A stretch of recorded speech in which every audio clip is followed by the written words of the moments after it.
This morning my best friend and I took our children and dogs to the woods for some fresh air. We live in the south of the UK and we've been to these woods many times, but as soon as we arrived, something felt different. Both dogs started acting uneasy, their ears twitching, as if they were hearing something we couldn't. My friend's 7-year-old twins ran ahead. There are 2 paths in these woods, one high up and one lower down. Below the lower path there's a valley.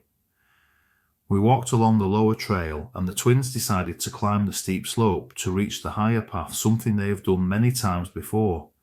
My friend's dog followed them, but when they got to the top they said they heard the sound of pigs. That wasn't unusual.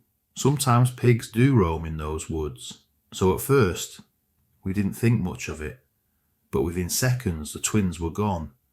We couldn't see them anywhere. My friend's face filled with panic as she shouted their names again and again. Desperate, she tried to climb the steep slope to reach the upper path, but the ground was loose. She kept slipping back down. Then, from deep in the valley below, a chilling sound echoed through the trees, a dog screaming in pain.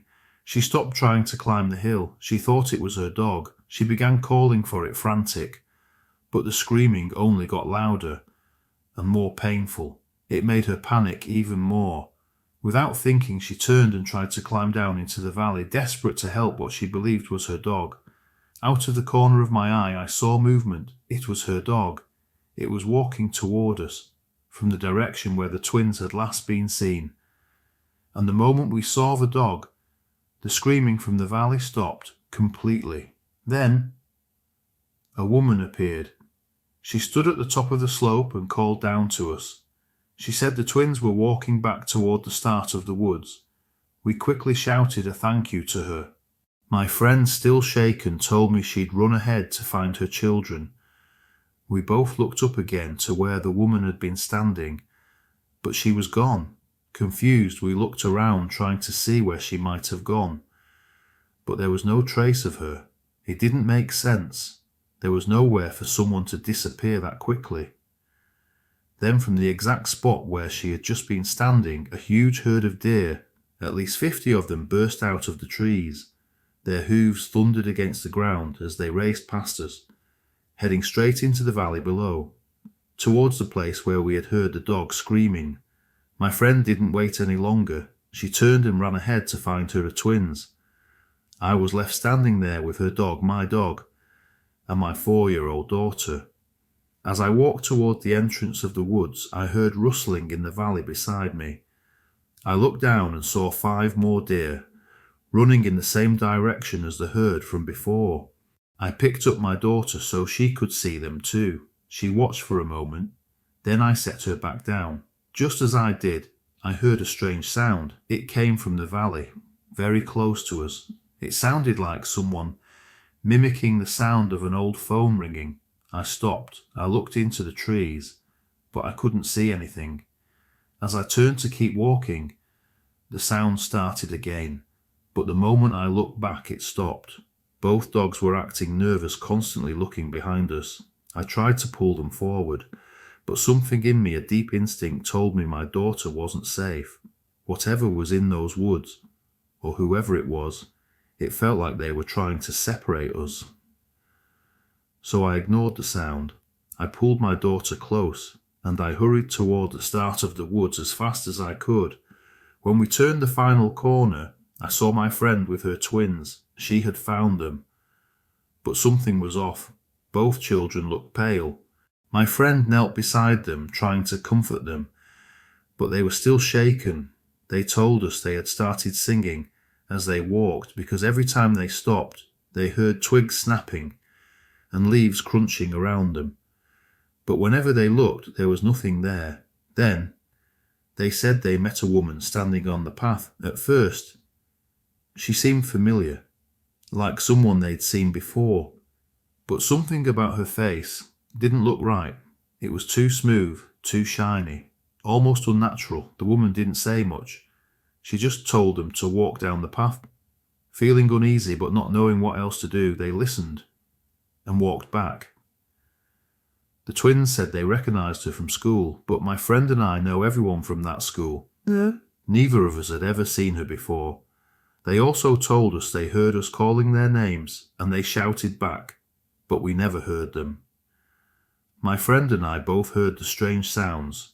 We both saw the woman, and we both felt that something was trying to keep us apart, but we can't explain what happened or why it happened. We searched online, we found something called panic in the woods. But it doesn't fully make sense because we both experienced the same thing.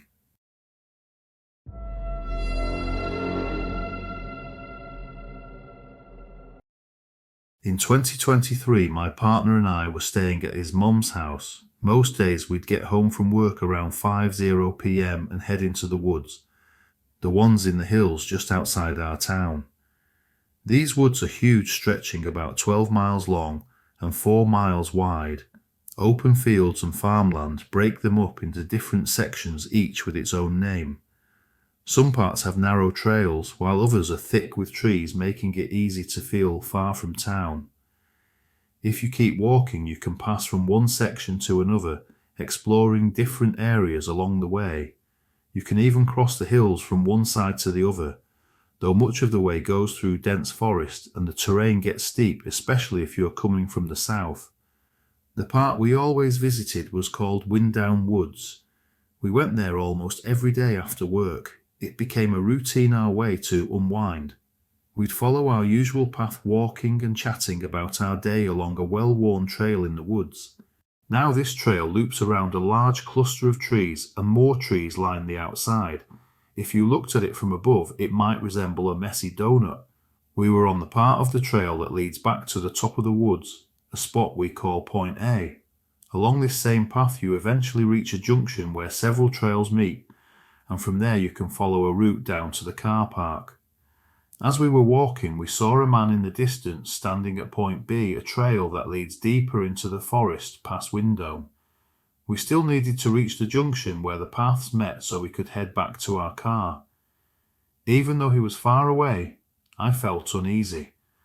And as we got closer, I noticed he was wearing shiny formal office shoes, not hiking boots, though he was carrying a pair of hiking boots in his hands. This odd mix of footwear struck me as strange. Who walks into the woods like that? We were walking uphill, talking and laughing about how strange it all was. The man meanwhile was heading downhill and moving faster than us. He reached the trail junction a few minutes before we did, though we had kept him in view the entire time. When he got there, he didn't speak, he didn't rush. He just stood there, still as if waiting. That's when my unease turned into fear. He didn't look confused. He didn't look lost. He looked like he knew what he was doing. And he was waiting. My partner and I felt scared. We thought about turning around, taking the long way back through the woods just to get away from him. But in the end, we decided turning around would seem too suspicious. After all, he had clearly seen us walking up the trail just as we had seen him walking down. So we kept going.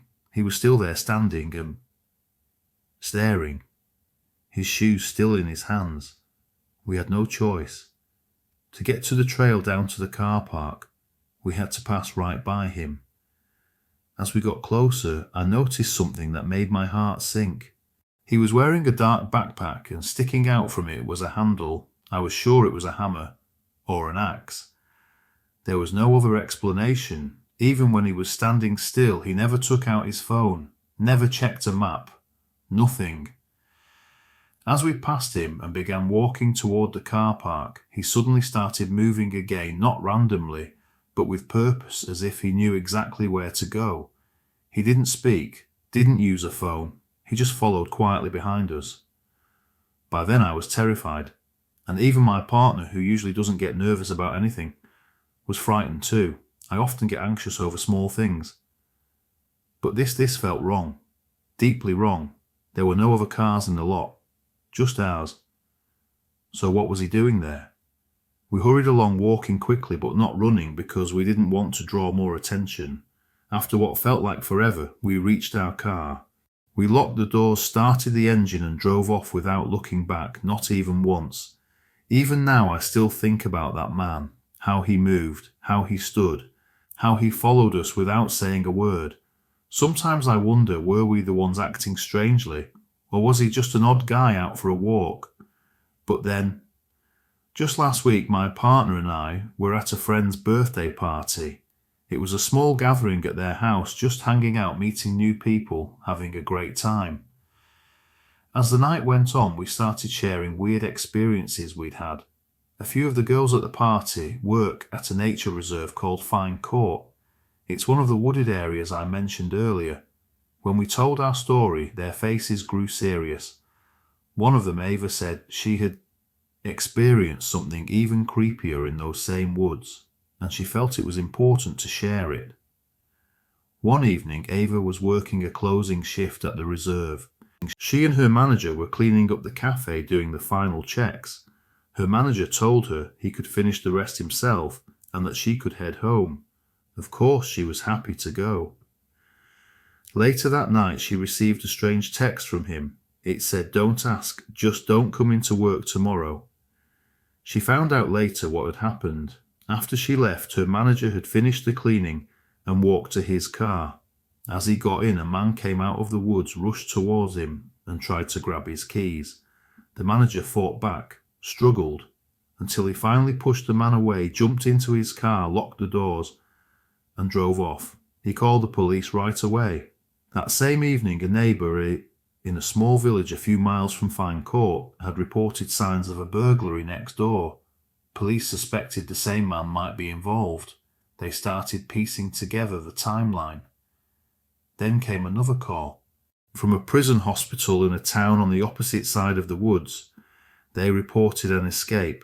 A patient had vanished.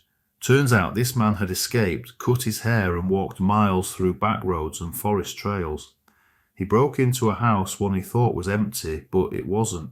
An elderly couple lived there. The husband was completely disabled, confined to a wheelchair. His wife was his full-time caregiver.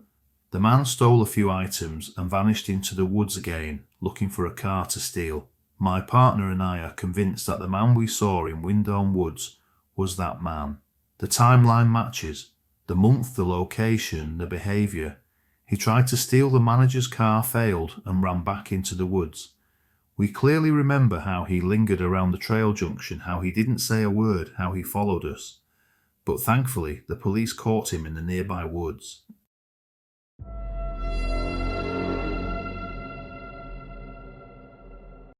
When I was around 9 years old in the early 90s, my family and I stayed in a house with a large wooded area behind our backyard.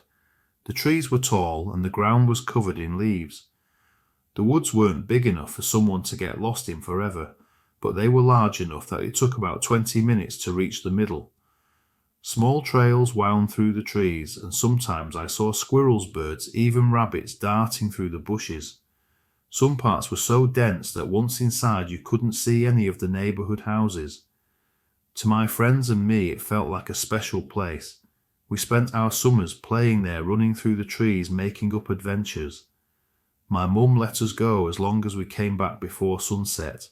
My best friend used to visit, and we would run into the woods and play for hours. We played hide and seek, army, Star Wars, whatever we could imagine. But our favourite thing was climbing trees. There was one tree we loved most. A big pine tree standing near the middle of the woods. The branches at the bottom were low enough for us to grab and pull ourselves up. The higher branches were thick and strong, so we could climb high without worrying about them breaking. When I was bored at home, I would go there alone. I'd climb as high as I could and sit on a sturdy branch, looking out at the endless green around me. The air smelled fresh, filled with the scent of pine needles. Birds chirped in the distance, and sometimes I could hear the soft rustle of leaves far below. Anyway, one Sunday evening I decided to go into the woods alone. I knew it would get dark soon, so I rushed to my favourite tree, wanting to climb before the sun went down. I reached my usual spot quickly. I just wanted to see a bit of the sunset before heading home. So I sat on a strong branch, letting my legs dangle as I looked out at the trees. Then I heard a twig snap on the ground. I glanced down and saw a man standing at the base of the tree. He was staring up at me. He wore a dirty brown jacket. His beard was uneven and scruffy. His hair stuck up in different directions, like he'd been running his fingers through it over and over. He just stood there staring up at me with a strange expression, like he was amazed and happy at the same time. It was a creepy look, almost like he had just found treasure. That's the best way I can describe it. A chill ran through me. My whole body felt frozen, like something cold had rushed into my veins. We stared at each other for a moment. He didn't say anything. Neither did I. It might sound strange, but I didn't want to scream. I didn't want to tell him to leave. Something deep inside me said it was better not to upset him. After a few minutes, he finally spoke. "Are you coming down any time soon?" I quickly shook my head. It was clear I didn't feel safe. Any decent person would have walked away, but instead he just grinned at me, his teeth slightly visible in the fading light. There was something about that smile that made my stomach twist. Then he slowly reached up and grabbed the lowest branch. His fingers curled around the rough bark. It looked like he was testing it, trying to see if it could hold his weight.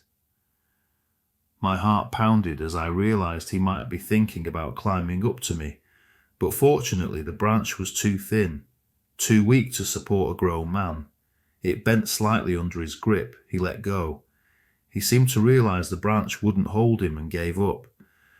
But I had seen enough. I finally broke my silence. I started yelling for help. I screamed again and again as loud as I could.